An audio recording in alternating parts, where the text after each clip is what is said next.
আজকে আমরা রান্না করব ফুলকপির রসা বা ফুলকপির কালিয়াও বলতে পারো। তোমাদের দাদাভাই এই বাজার থেকে ফুলকপি নিয়ে এলো।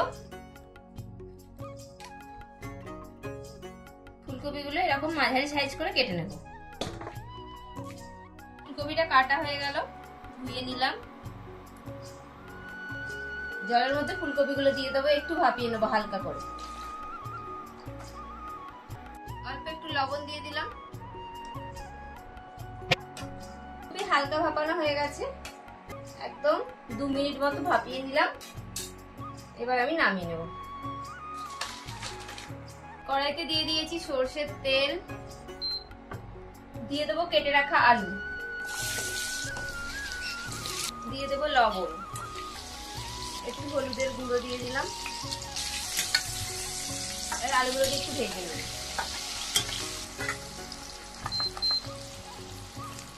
আলুগুলো একটু লাল লাল করে ভেজে নেবো। কপির আলুগুলো ভাজা হয়ে গেছে, তুলে নেব। এবার দিয়ে দেবো ফুলকপি।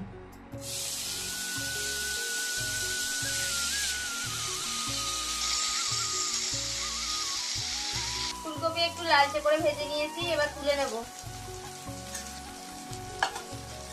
অল্প একটু তেল দিয়ে দিলাম ওই কড়াইতেই। তেজপাতা, শুকনো লঙ্কা, একটু দারচিনি দিয়ে দিলাম। এর মধ্যে আমি আদা, কাঁচা লঙ্কা, টমেটো একসাথে বেশ পেস্ট করে নিয়েছি। এবার মশলাটা একটু ভালো করে কষাবো। টমেটো, আদা, কাঁচা লঙ্কাটা ভালো করে কষানো হয়ে গেছে। এখানে নিয়ে নিয়েছি হলুদ গুঁড়ো, কাশ্মীরি লঙ্কার গুঁড়ো, ধনে গুঁড়ো, জিরে গুঁড়ো দিয়ে দেবো। এগুলোকে একটু কষিয়ে নেব। মশলা কষানো হয়ে গেছে, এবার দিয়ে দেবো একটু টক দই। বাটিটা ধুয়ে অল্প একটু জল দিয়ে দিলাম।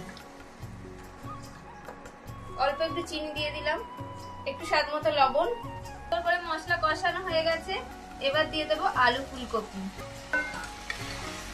এবার মশলার সাথে আলু আর ফুলকপি একটু কষিয়ে নেব।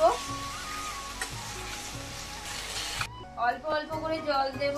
ঢাকা দিয়ে দিয়ে মশলার সঙ্গে তরকারিগুলো কষাতে থাকবো। ঢাকা দিয়ে দিয়ে মশলাটা কষিয়ে নিলাম তরকারির সাথে। এবার একটু জল দিয়ে দেব। আমাদের ফুলকপি আলুর রসা রেডি। এবার দিয়ে দেবো একটু গরম মশলার গুঁড়ো।